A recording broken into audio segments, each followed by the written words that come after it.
সকালেই রাহুলের বাড়িতে যান প্রসেনজিৎ। প্রয়াত অভিনেতার পরিবারের সঙ্গে সাক্ষাৎ করেন তিনি। যে ছবি দেখছেন, সকালেই রাহুলের বাড়িতে যান প্রসেনজিৎ চট্টোপাধ্যায় এবং প্রয়াত অভিনেতার পরিবারের সঙ্গে তিনি কথা বলেন, তিনি সাক্ষাৎ করেন। রাহুলের এই আচমকা মৃত্যুতে শোকস্তব্ধ একেবারে সিনে দুনিয়ার প্রত্যেকেই। এই মৃত্যু মেনে নিতে পারছেন না অনেকেই। সকালেই রাহুলের বাড়িতে যান প্রসেনজিৎ চট্টোপাধ্যায়, অভিনেতার পরিবারের সঙ্গে তিনি সাক্ষাৎ করেন, কথা বলেন।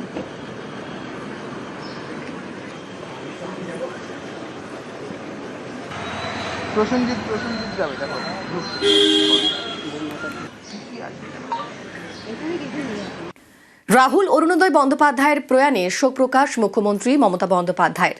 অভিনেতা রাহুল অরুণোদয় বন্দ্যোপাধ্যায়ের পল্লীশ্রীর বাড়িতে যান অরূপ বিশ্বাস।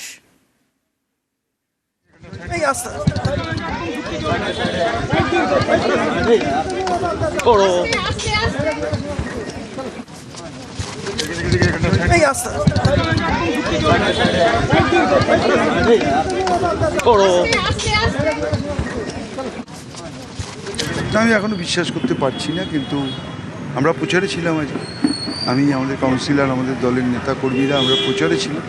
মাননীয় মুখ্যমন্ত্রী আমাদের প্রথম জানান এবং তিনি অত্যন্ত শোকাহত এবং আমাদের নির্দেশ দিয়েছেন পরিবারের পাশে থাকার। তাই আমরা সবাই ওনার পরিবারের পাশে আছি। মায়ের সঙ্গে কথা বলার মতো পরিস্থিতি নেই। মুখ্যমন্ত্রী অলরেডি অর্ডারও করে দিয়েছেন, পাইলটিং করেই নিয়ে আসা হয়।